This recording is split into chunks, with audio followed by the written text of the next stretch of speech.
Hey, hello. Balik lagi di channel Spoiler Moon dan kita akan lanjutkan lagi kisah hidup Fang Yuan. Di part sebelumnya, Fang Yuan dan Judu berada dalam kondisi putus asa. Merasa bahwa sudah tidak ada lagi kesempatan untuk menang melawan Baizu. Namun, sebelum mereka mendeklarasikan kekalahan mereka, tiba-tiba Baizu mundur. Situasi di dataran utara saat itu seketika berubah drastis. Saat itu klan Baizu menjadi incaran dari seluruh keturunan Huang Jin. Dan karena alasan ini juga, Baizu tidak lagi bisa membuang waktu untuk melawan Judu. Tentu ketika mendengar semua berita ini, Judu bersorak gembira. Tanpa membuang waktu, dia segera mengambil kesempatan ini dan mengajukan aliansi pada Baizu. Kemudian, singkat ceritanya, kesepakatan pun akhirnya terjalin. Musuh yang sebelumnya telah bertarung habis-habisan selama hampir 2 bulan, tiba-tiba sekarang berubah menjadi sekutu. Siapa yang bisa menebak semua ini? Alur dari kisah hidup Fang Yuan memang seperti roller coaster, naik turun, dan bahkan belokan yang ada di dalam ceritanya itu sungguh tajam. Sama seperti part kali ini, kita akan kembali mengupgrade lagi pemahaman kita tentang cara kerja dari kultivasi di duniaku. Kita sambung kisah hidup Fang Yuan di part 240.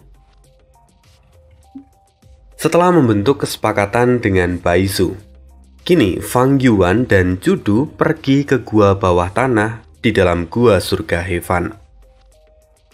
Mereka kali ini perlu menghindari orang-orang untuk melakukan pembicaraan yang rahasia.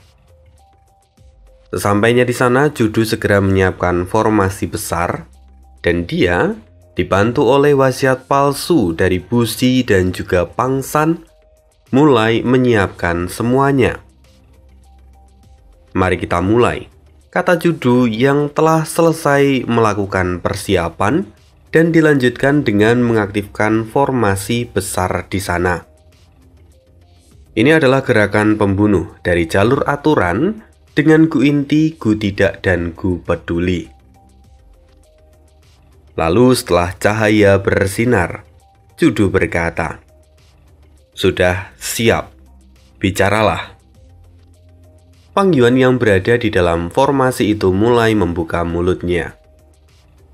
"Saudara Ju, aku tidak lagi bisa menjalani bencana kesengsaraan di dataran es utara. Sebelumnya, di sana aku hampir mati, dan akhirnya aku terpaksa membuat sebuah perjanjian dengan para varian manusia yang ada di sana." Fang Yuan mulai menceritakan tentang keberadaan ras manusia yang tinggal di bawah dataran es utara. Dia juga menceritakan tentang keberadaan sang naga batu abadi peringkat 8. Mendengar semua cerita Fang Yuan, Judu pun berkata, "Aku sungguh tidak menyangka bahwa ada situasi seperti ini di bawah dataran es utara. Mereka benar-benar pandai menyembunyikan diri selama ini." Kemudian setelah itu, cahaya dari formasi besar yang ada di sana pun redup, lalu kemudian menghilang.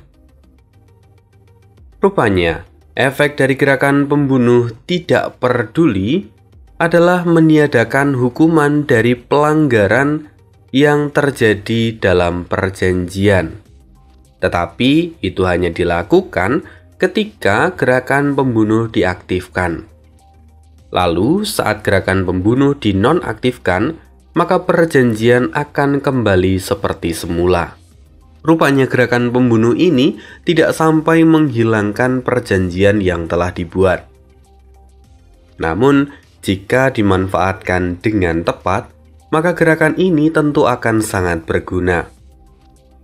Sama seperti yang saat ini Fang Yuan gunakan. Meskipun Fang Yuan harus membayar harga yang mahal, dia sekarang bisa meyakinkan Judu bahwa dia tidak lagi memiliki kesempatan untuk menaklukkan bencana kesengsaraan di dataran es utara.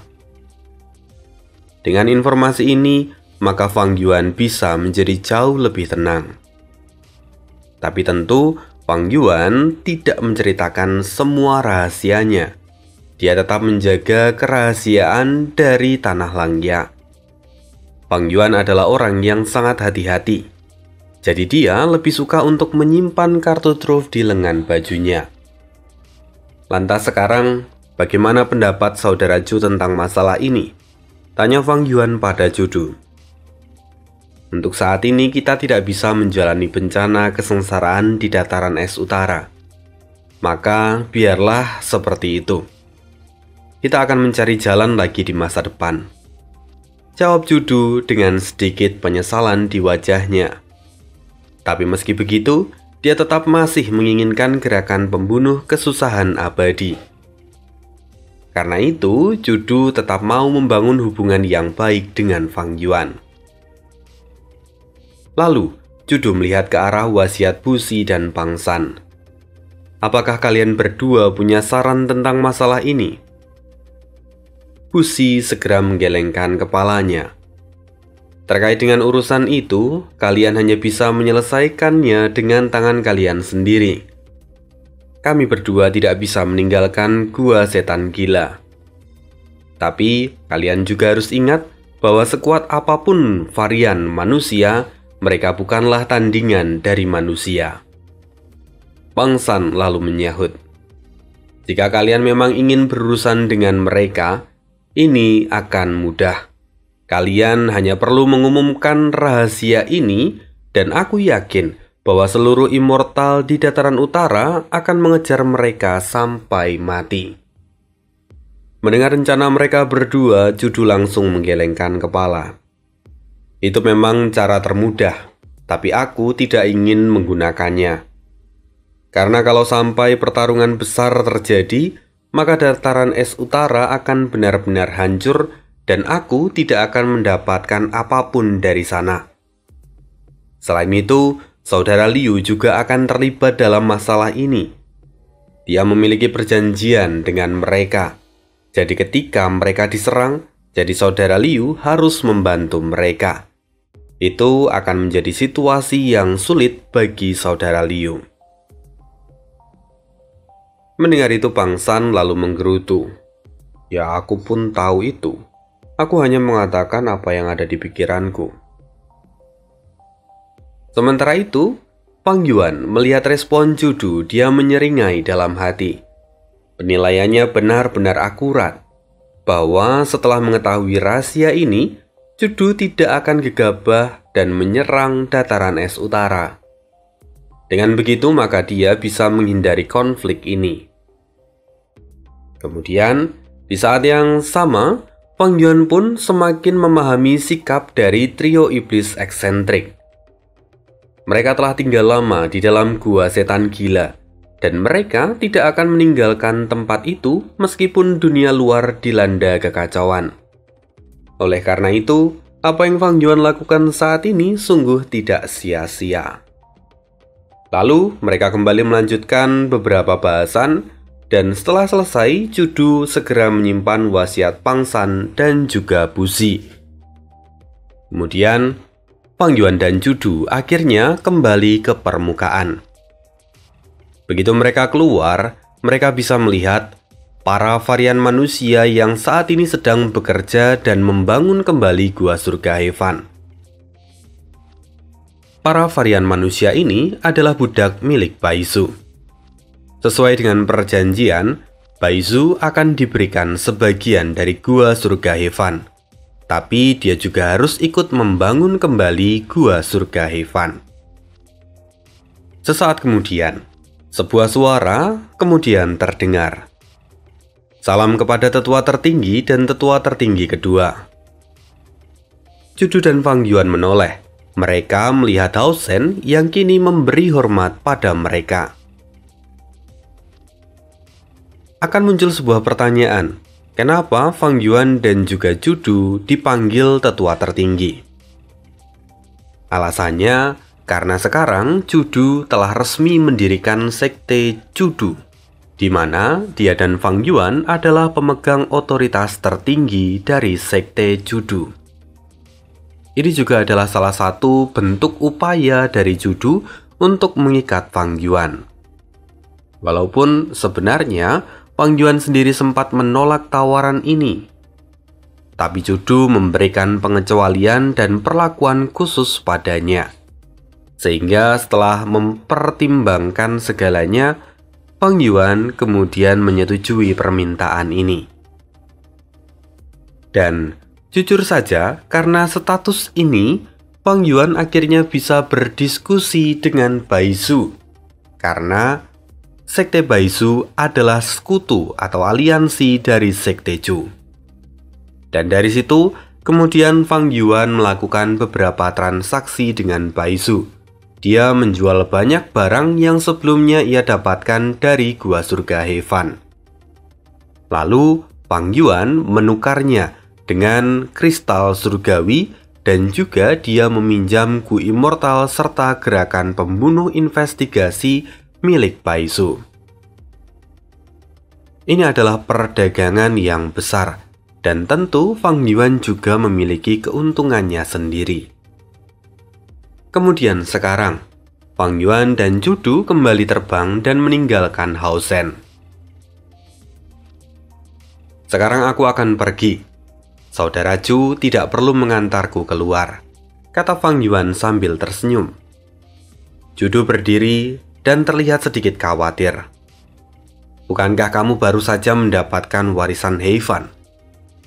Menurutku akan lebih baik kalau kamu memperlambat bencana kesengsaraanmu dan menstabilkan kekuatanmu terlebih dahulu.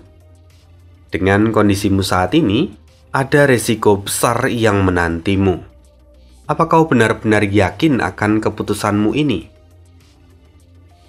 Fang Yuan pun kemudian menjawab dengan senyuman.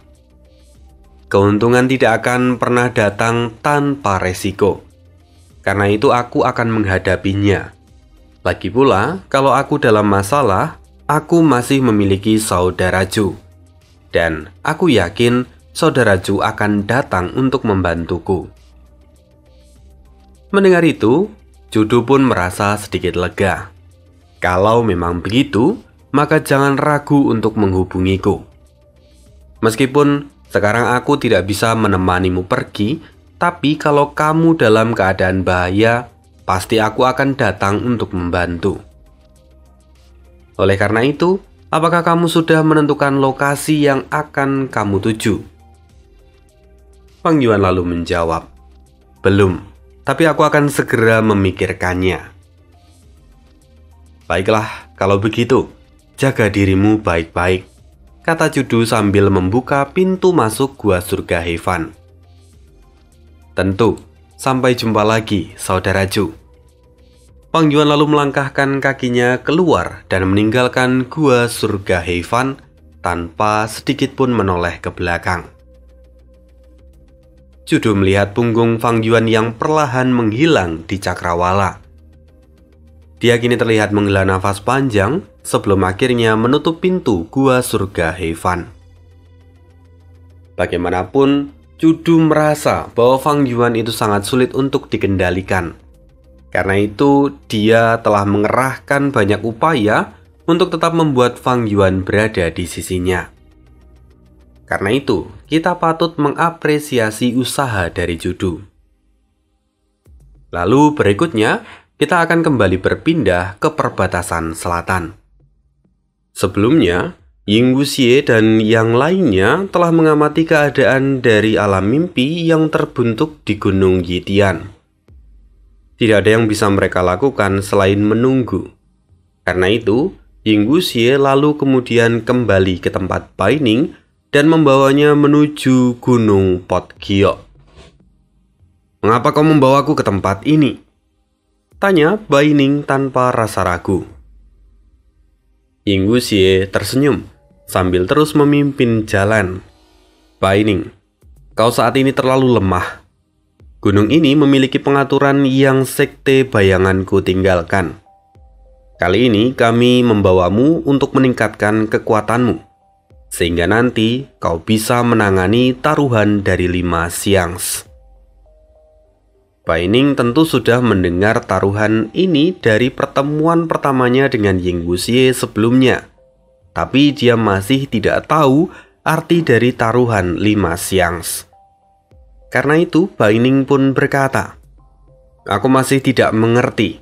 Apa itu taruhan 5 Xiangs? Jelaskan padaku." Ying Wuxie tertawa. "Masih terlalu dini untuk memberitahumu sekarang." "Apa? Inilah bagian yang paling kubenci dari sekte bayangan. Kalian selalu menyembunyikan rahasia dariku." Baining benar-benar terlihat kesal. "Kurang ajar! Kau berani berkata seperti itu pada Tuan?" seru Xinu dengan penuh amarah. "Tidak masalah, biarkan saja dia," kata Ying Wuxie sambil tertawa. Kemudian dia melambaikan tangan ke arah Xinu supaya Xinu tidak mempermasalahkan hal ini lagi. Oleh karena itu Xinu hanya bisa menggertakkan gigi sambil mengikuti perkataan dari Ying Wuxie. Kemudian kita kembali lagi ke sisi Fang Yuan. Dia kini telah kembali ke tanah Langya. Dia kembali mengurung diri dan masuk ke dalam apertur abadi miliknya. Kali ini, tujuan Fang Yuan adalah menetaskan telur Raja Wali. Tentu saja, melalui warisan He Fan, Fang Yuan membuat pengaturan agar nanti setelah Raja Wali menetas, dia bisa mengenali Fang Yuan sebagai tuannya. Maka, Fang Yuan segera mempersiapkan segala sesuatunya. Dia menggunakan tubuh zombie abadi dan wajah familiar untuk mengubah penampilan zombinya menjadi penampilan dirinya sendiri. Karena memang dalam kondisi ini Fang Yuan tidak bisa menggunakan tubuh sejatinya. Karena kalau Fang Yuan mau melakukan itu, dia harus menempatkan apertur abadinya di dunia luar. Sama seperti saat menghadapi bencana kesengsaraan. Tapi kalau dia melakukan itu tentunya sangat beresiko. Maka Fang Yuan memilih metode yang jauh lebih aman, yaitu dengan menggunakan tubuh zombie jalur kekuatan yang ia miliki dan kemudian digabungkan dengan wajah familiar. Selain itu, sebelumnya Fang Yuan juga telah mengekstrak darahnya sendiri dan menempatkannya di tubuh zombie yang ia gunakan. Jadi, darah yang sekarang ia gunakan itu adalah darahnya sendiri. Kalau sebelumnya, saat Fang Yuan pertama kali menetaskan telur Raja Wali, semua ia lakukan sesuai dengan pengaturan yang He Fan tinggalkan. Ketika itu, He Fan membuat syarat bahwa darah yang digunakan haruslah berasal dari keturunannya. Maka sebelumnya, Fang Yuan menggunakan darah milik He Cheng. Tapi saat ini, dia mengubah syarat itu dan menggunakan darahnya sendiri. Tanpa membuang waktu, Fang Yuan segera mengaktifkan formasi untuk menetaskan telur Raja Wali. Dan dia menuangkan darah segar miliknya. Sama seperti sebelumnya, proses ini memakan waktu yang lama. Hanya setelah 8 hari 8 malam, akhirnya telur Raja Wali itu mulai retak dan perlahan Raja Wali keluar dari cangkangnya. Setelah keluar, Raja Wali muda melihat Fang Yuan dan segera melompat ke arahnya. Ukuran Raja Wali cukup besar, meskipun dia baru lahir. Kira-kira tingginya sudah 1,5 meter. Kini Raja Wali langsung menggosok-gosokkan kepalanya ke tubuh Fang Yuan. Dia tampak sangat gembira, seperti dia sedang melihat ibunya sendiri.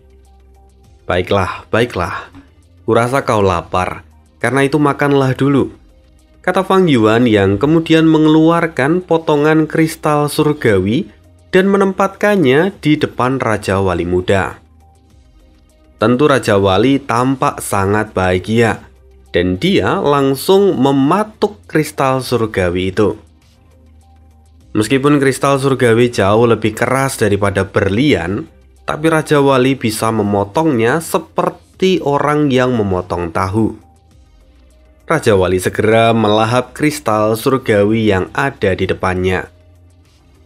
Fang Yuan melihat itu pun tersenyum, dan dia terus menambahkan kristal surgawi ketika kristalnya sudah mulai habis. Sampai setelah potongan ke-6, Raja Wali berhenti. Kini perutnya terlihat membesar dan dia pun terlihat kekenyangan. "Oh, apa kau sudah kenyang?" kata Fang Yuan sambil tersenyum. Raja Wali itu kembali melompat ke arah Fang Yuan dan dia merasa aman serta nyaman berada di dekat Fang Yuan. Bahkan kali ini, sang Raja Wali meletakkan kepalanya di pangkuan Fang Yuan dan sesaat kemudian dia pun tertidur. Fang Yuan sendiri tidak keberatan. Dia kini membelai bulu Raja Wali yang berwarna kuning keemasan. Bulunya sangat halus dan hangat, sehingga sangat nyaman untuk dipegang. Lalu pada hari-hari berikutnya, Fang Yuan mengatur sarang elang yang ia dapatkan dari tanah terberkati elang besi. Dia menggabungkan puluhan sarang elang untuk membentuk sarang Raja Wali raksasa. Melihat pekerjaannya, Fang Yuan berkata, "Seharusnya ini sudah cukup nyaman untuk kau tinggal di sini." Mendengar itu segera Raja Wali tampak sangat gembira dan melompat ke sarangnya. Kemudian, setelah mengamati Raja Wali selama beberapa hari terakhir ini, Fang Yuan tahu bahwa tidak ada masalah pada pengaturan yang ia lakukan. Oleh karena itu, kali ini Fang Yuan mulai beralih pada rencana berikutnya. Fang Yuan harus kembali memikirkan tentang bencana duniawi yang akan segera ia hadapi. Fang Yuan harus kembali memikirkan tentang bencana duniawi ke-6 yang akan segera datang. Karena itu, Fang Yuan segera keluar menggunakan formasi teleportasi dan meninggalkan tanah Langya. Kali ini, Fang Yuan sudah menentukan tempat yang akan ia tuju. Tempat itu adalah dataran Taikyu. Tunggu, dataran Taikyu adalah tempat yang sangat berbahaya. Kalau Fang Yuan menghadapi bencana kesengsaraannya di sana, bukankah sama saja Fang Yuan seperti menggali kuburannya sendiri? Ini bukanlah pendapat yang salah dan Fang Yuan pun sangat memahami hal ini dengan baik.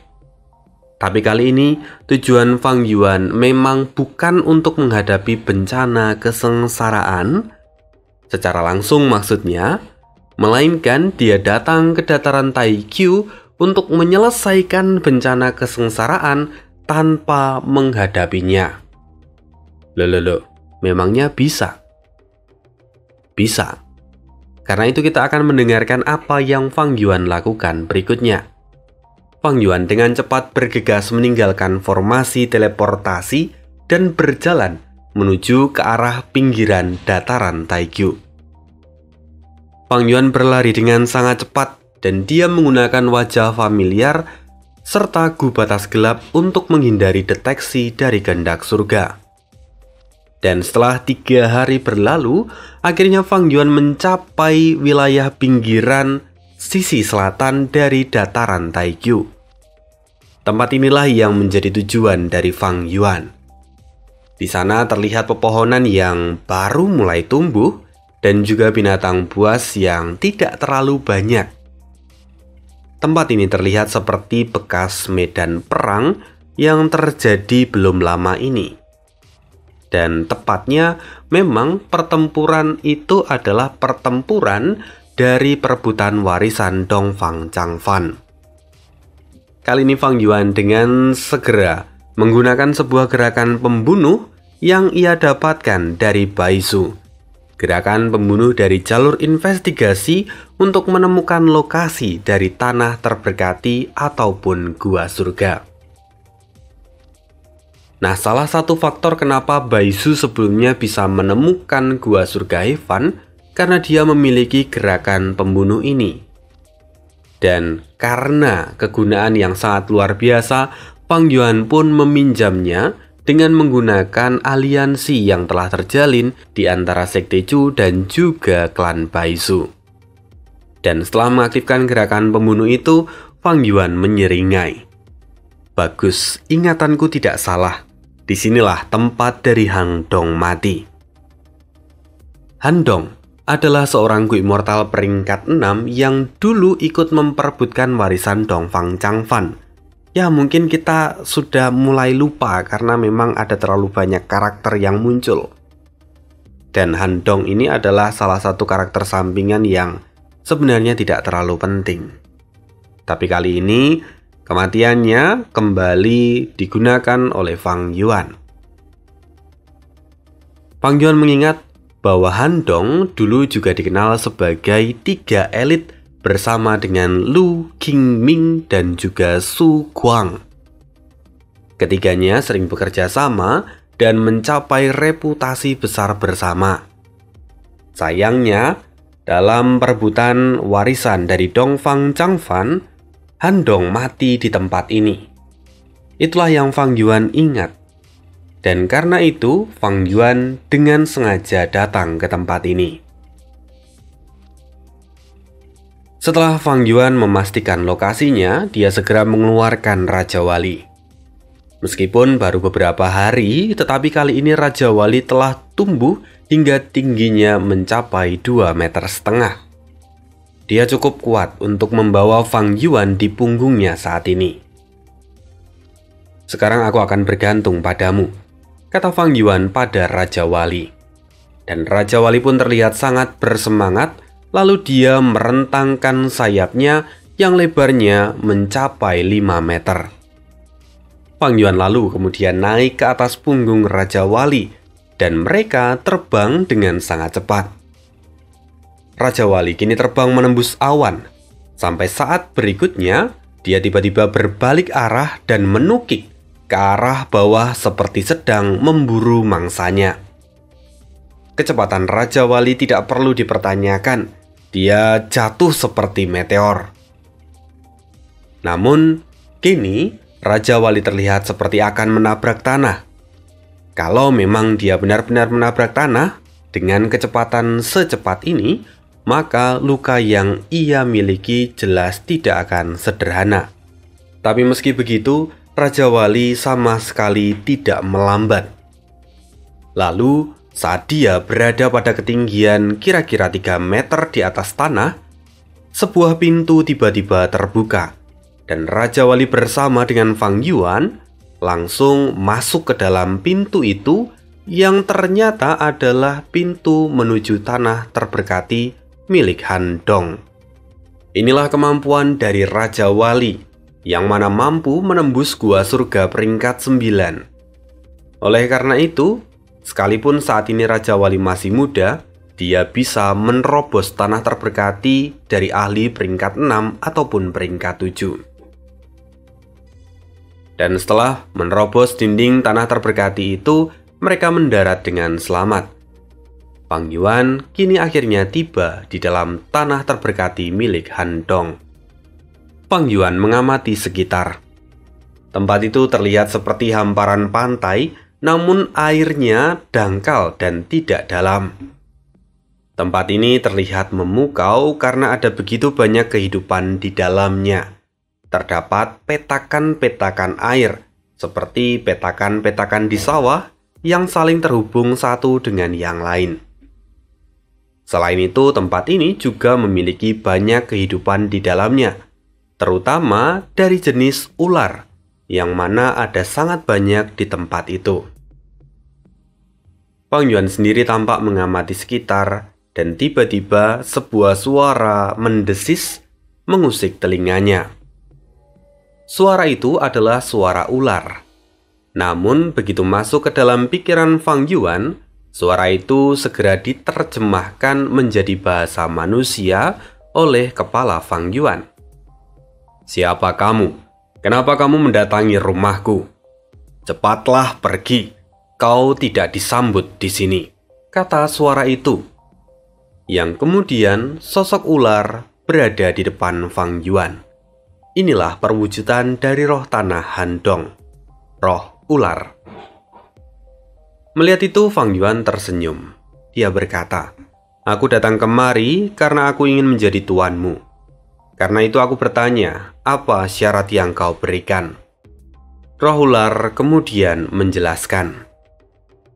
Mendengar semua penjelasan itu, Fang Yuan akhirnya mengerti bahwa syarat untuk menjadi tuan dari tempat ini sangatlah spesifik, yaitu selama Lu Qingming ataupun Su Guang datang ke tempat ini, maka mereka akan otomatis menjadi tuan dari tempat ini. Yang sebenarnya ini berarti bahwa roh tanah tidak akan mengakui tuan lain selain mereka berdua. Oleh karena itu Fang Yuan pun segera berkata, "Kalau memang begitu, maka aku akan menemui Lu Qingming dan membawanya ke tempat ini. Kebetulan kami adalah teman baik."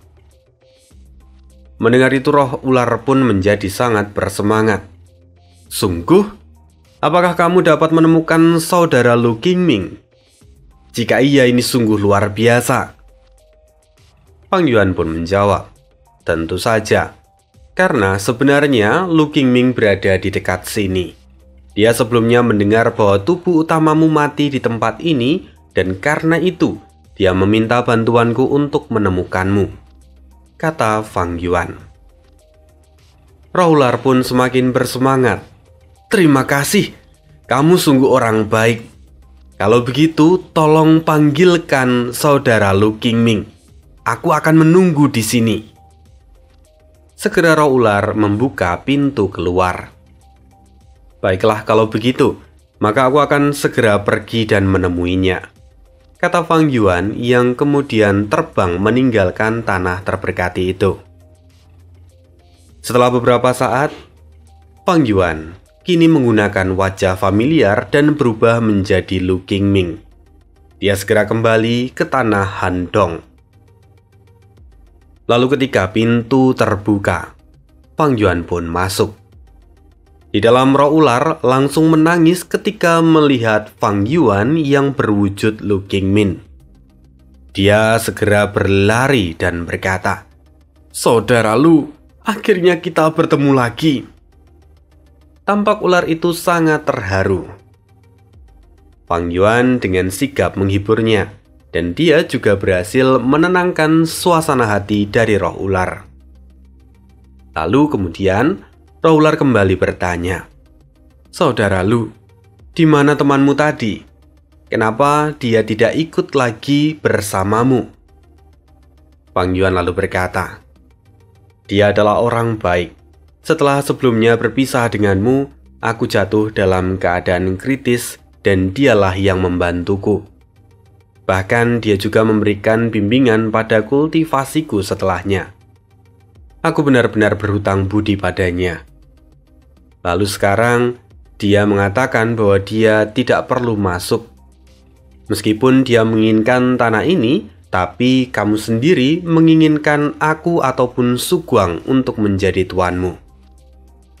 Karena alasan itu, dia memilih untuk tetap berada di luar."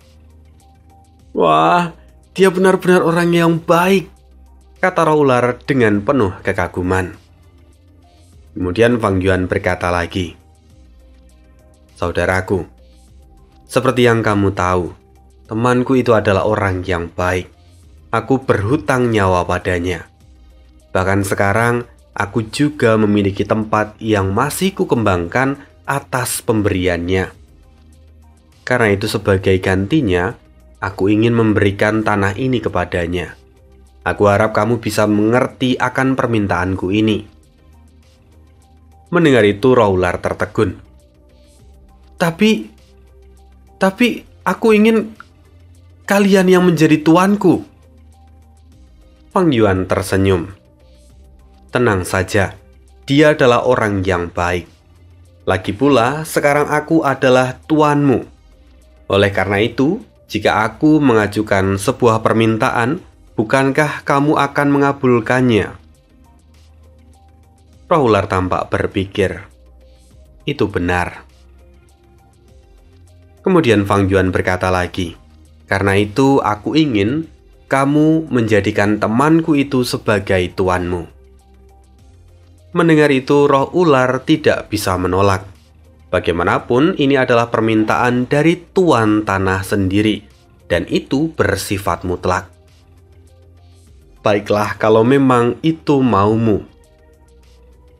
Roh ular pun tersenyum. Melihat itu, Fang Yuan pun ikut tersenyum dan berkata, "Maka aku akan segera meminta temanku untuk kembali. Pastikan kamu mengikuti semua perkataannya." Roh ular benar-benar merasa sedih, tapi dia tidak bisa menolak. Dan setelah Fang Yuan meninggalkan tanah terberkati itu, dia keluar lalu kemudian melepaskan wajah familiar lalu kembali menjadi wajah aslinya lagi. Fang Yuan pun kembali ke tanah terberkati Handong. "Selamat datang, Tuan. Mulai hari ini Anda adalah tuan dari tanah ini," kata roh tanah yang masih dengan kesedihan di wajahnya. Fang Yuan tersenyum. "Karena kamu telah mengakuiku sebagai tuanmu, maka aku ingin kamu bekerja sama dan menyatukan tanah terberkati ini dengan apertur milikku." "Hah? Apa? Kenapa Anda melakukan ini?" "Jika saya menggabungkan tanah ini dengan apertur Anda, maka saya akan menghilang selamanya," kata roh tanah dengan panik. "Tentu aku tahu konsekuensi itu. Tapi aku membutuhkan tanda dao dari jalur transformasimu. Aku juga membutuhkan tanah ini untuk melewati bencana kesengsaraan yang akan segera datang padaku," kata Fang Yuan. Mendengar itu roh tanah pun sedih. "Tunggu, jika Anda memang mau menggabungkan tanah ini dengan apertur milik Anda, maka Anda setidaknya harus menjadi ahli dengan pemahaman tingkat master dari jalur transformasi. Kalau tidak, maka semuanya akan percuma." Fang Yuan pun mengangguk dan berkata, "Tentu saja aku sudah tahu itu. Lagi pula kau tidak perlu khawatir karena aku adalah seorang ahli dengan pemahaman tingkat Grandmaster dari jalur transformasi." Mendengar itu, runtuhlah hati dari roh ular. Dia tidak punya kata-kata lagi. Dia hanya bisa menurut. "Baiklah, Anda adalah pemilik dari tanah ini, maka saya akan mengikuti perkataan Anda." Dan setelah itu, proses pelahapan pun dimulai. Fang Yuan keluar dari tanah terberkati. Dia kemudian membuka pintu ke apertur abadi miliknya dan kemudian melahap gumpalan cahaya yang mengapung di udara. Itu adalah bentuk dari tanah terberkati Handong. Akhirnya sekarang Fang Yuan melahap tanah terberkati Handong, meskipun tentunya masih butuh waktu untuk menyerap semuanya. Oleh karena itu, sembari menunggu, kita akan pergi lagi ke perbatasan selatan. Akhirnya Ying Wuxie dan rombongan telah tiba di bagian terdalam dari Gunung Pot Giok. Tempat itu sungguh berbeda dengan dunia luar, karena Gunung Pot Giok di luar itu dikenal sebagai penghasil batu giok. Tapi ternyata di kedalaman dari gunung ini terdapat tanah es yang sungguh berbeda dengan dunia luar. Tempat itu benar-benar terlihat seperti dunia yang berbeda. Dan Bai Ning menatap semua itu dengan keheranan. Sementara itu, Ying Wuxie yang dari tadi memimpin perjalanan mereka, dia tiba-tiba berhenti dan mengulurkan tangannya ke depan. Lalu sebuah selubung pelindung pun terbuka. Ying Wuxie menarik keluar dan melemparkan sebuah apertur abadi. Dia berkata, "Laulan, ambillah itu. Itu adalah apertur abadi peringkat 6 dari jalur kekuatan yang ditinggalkan oleh anggota Sekte Bayangan di masa lalu. Setelah menyerap itu, maka kau akan melewati bencana kesengsaraanmu yang akan segera datang." Mendengar itu, ekspresi dari He Laulan seketika berubah. Bukannya senang, tapi kali ini He Laulan tampak tidak puas. Meskipun dia dapat melewati bencana kesengsaraan tanpa harus susah payah, tapi dia adalah pemilik dari 10 fisik ekstrim. yang mana satu kali bencana duniawi yang ia hadapi, dia bisa mendapatkan hingga ribuan tanda dao sekaligus. Ini adalah jumlah yang besar, dan kalau dia melewatkan bencana duniawi itu, maka dia akan menderita kerugian. Helloulan akan kehilangan kesempatan untuk berkembang. Rugi besar, itulah yang dipikirkan oleh Helloulan. Namun meski begitu, pada akhirnya Helloulan tetap mengambil apertur itu dan menuruti perkataan dari Ying Buxie. Bagaimanapun saat ini Helloulan tidak punya pilihan lain. Dengan situasi mereka saat ini, ada kemungkinan besar kalau dia akan mati ketika menghadapi bencana duniawi. Melihat sikap kooperatif dari Helloulan, Ying Buxie berkata, "Bagus, kau masih mengerti apa yang harus kau lakukan.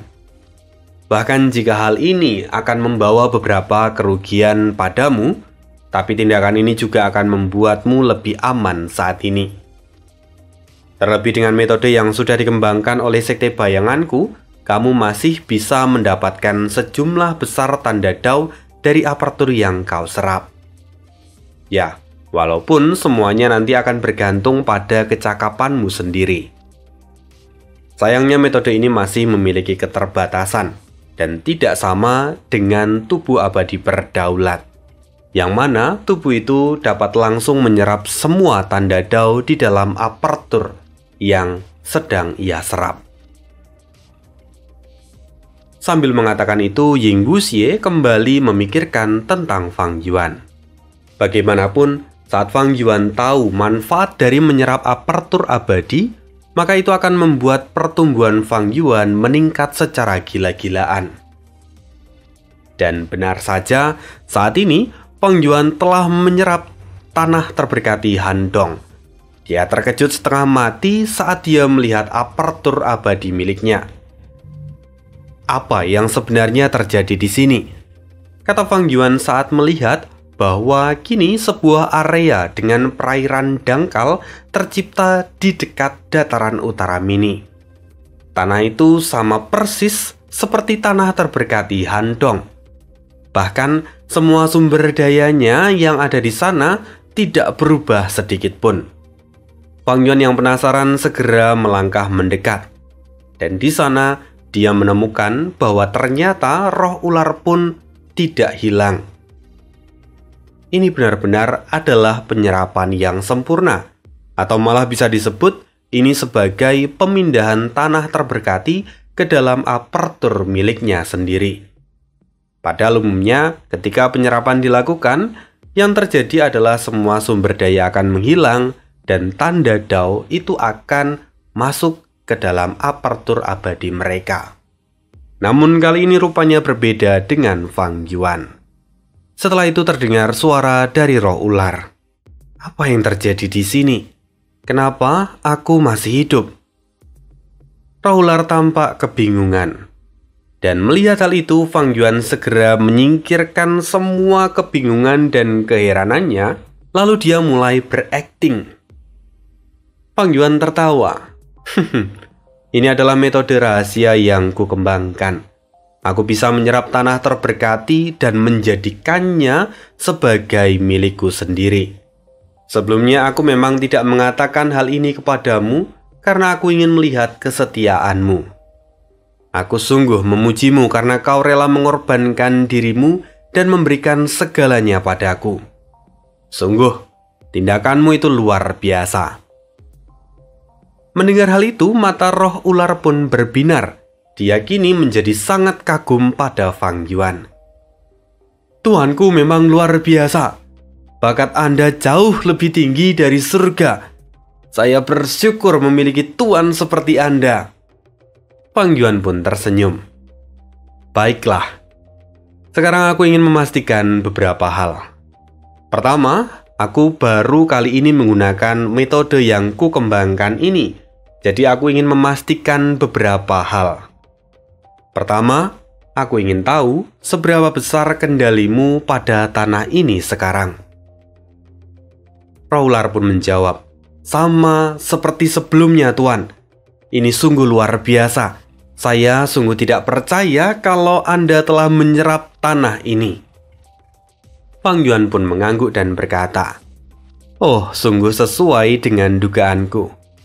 Lalu, yang kedua, sekarang kamu seharusnya bisa melihat bahwa di luar wilayahmu ada wilayah yang lebih besar. Bisakah kamu keluar dan mengendalikan wilayah itu? Fang Yuan mengatakan ini dengan tujuan bahwa dia sebenarnya ingin bereksperimen. Dan roh ular pun menurut. Dia mencoba apa yang dikatakan oleh Fang Yuan. Tapi rupa-rupanya dia tidak bisa kemana-mana. Roh ular kali ini dibatasi, sama seperti sebelumnya. Jadi dia hanya bisa mengendalikan wilayahnya sendiri. Sementara wilayah yang ada di luar itu juga berada di luar kendalinya. Segera roh ular melaporkan itu pada Fang Yuan. "Baiklah, semuanya sesuai dengan pengaturanku. Jadi mulai sekarang, aku ingin kamu mengendalikan wilayah ini sama seperti sebelumnya," kata Fang Yuan. Dan mendengar itu, roh tanah langsung mengangguk dengan penuh semangat. Sementara Fang Yuan sendiri, dia segera meninggalkan tempat itu. Tentu ada banyak pertanyaan di benaknya, tapi hanya ada satu jawaban yang pasti, bahwa semua ini adalah pengaturan dari Yang Mulia Iblis Jiwa Spektral. Dia bisa menyerap semua tanda Dao dan bahkan menyatukan tanah terberkati ke dalam apertur abadi miliknya sendiri dengan sempurna. Ini adalah penemuan yang luar biasa dan patut untuk dipuji. Fang Yuan sungguh merasa puas. Bahkan ketika memikirkan hal ini, seketika Fang Yuan pun sampai merinding. Fang Yuan sadar bahwa potensi yang dimiliki oleh tubuh berdaulat ini sungguh tanpa batas. Fang Yuan berpikir, kalau sampai tubuh ini jatuh pada Yang Mulia Iblis Jiwa Spektral seperti sebelumnya, maka perkembangan dari Yang Mulia Iblis Jiwa Spektral akan sangat gila. Dalam waktu sekejap, dia pasti sudah kembali mencapai peringkat 9. Terlebih dengan segala pengaturan Sekte Bayangan, perkembangan Yang Mulia Iblis Jiwa Spektral tidak akan terbendung. Tapi sekarang, tubuh ini adalah milik Fang Yuan. Dia merasa sangat bersyukur dan bahagia. Bahkan jika perkembangannya jauh lebih lambat daripada yang bisa dilakukan oleh Yang Mulia Iblis Jiwa Spektral, Fang Yuan tetap merasa bahwa dengan tubuh ini dia bisa mencapai titik tertinggi. Terlebih, Fang Yuan juga menyadari bahwa ada perubahan besar di dalam apertur abadi miliknya. Pertama, dia bisa merasakan bahwa dia sudah menyerap semua tanda Dao dari tanah terberkati Handong tanpa terkecuali. Totalnya dia mendapatkan sekitar 7.000 tanda Dao dari jalur transformasi. Lalu ada sekitar 1.000 tanda Dao untuk masing-masing jalur air dan jalur tanah. Selain itu masih ada juga jalur waktu, jalur ruang, jalur api, dan tanda Dao lain yang saling bercampur. Dan kemudian yang kedua, Fang Yuan juga berhasil melewati bencana kesengsaraan. Bukan hanya satu, melainkan langsung 4 bencana duniawi sekaligus. Artinya, sekarang Fang Yuan sudah menyelesaikan bencana duniawi ke-9. Dan itu juga berarti 2 bulan lagi Fang Yuan seharusnya menghadapi kesengsaraan surgawi pertamanya. Itu sungguh adalah lompatan yang gila, yang dalam keadaan normal Fang Yuan seharusnya butuh waktu 8 bulan dari waktu dunia luar untuk menyelesaikan 4 bencana duniawi. Tapi sekarang dia bisa melompati semuanya dan tentu itu terasa sangat efisien. Fang Yuan bisa meningkatkan peringkatnya dalam waktu yang sangat singkat. Walaupun tentu saja ada kerugian dari metode ini, karena memang keuntungan selalu datang bersama dengan kerugian. Apa kerugiannya? Ya sama seperti yang dirasakan oleh Hello Lan. Yang mana sebelumnya Helloland sendiri kesal kalau harus menghindari bencana kesengsaraan. Karena meskipun saat dia melahap apertur abadi, Helloland akan mendapatkan tanda Dao dari jalur kekuatan, tapi dia juga akan kehilangan ribuan tanda Dao yang seharusnya ia dapatkan dari bencana kesengsaraan. Sama, Fang Yuan pun mengalami hal yang serupa. Kita ambil contoh. Saat ini, Fang Yuan kurang lebih mendapatkan total sekitar 12.000 tanda Dao. Dari 7.000 tanda Dao ditambah dengan tanda Dao yang lain, ya hanya sekitar 12.000. Itu adalah tanda Dao yang ia dapatkan setelah menyerap tanah terberkati Handong. Padahal, kalau kita ingat, saat Fang Yuan menyelesaikan bencana duniawi kelimanya, hanya satu kali saja dia telah menyerap 13.000 tanda Dao dari jalur gelap. Tentu ini adalah jumlah yang sangat timpang. Dengan menyerap tanah terberkati Handong, Fang Yuan itu telah melewati 4 bencana duniawi dan mendapatkan sekitar 12.000 tanda Dao. Padahal seharusnya kalau Fang Yuan melakukan semuanya secara normal, setidaknya dia bisa mendapatkan lebih dari 45.000 tanda Dao. Dari sudut pandang yang lain, ini adalah kerugian untuk Fang Yuan. Tapi, bagi Fang Yuan itu bukan masalah. Dia tidak ambil pusing. Fang Yuan sudah mengambil sebuah keputusan bahwa saat ini yang paling penting dan utama untuk Fang Yuan adalah meningkatkan kekuatannya. Target Fang Yuan adalah mencapai peringkat 7, karena dengan naik ke peringkat 7, Fang Yuan bisa meningkatkan kekuatannya dan dia bisa memperoleh pendapatan yang jauh lebih stabil.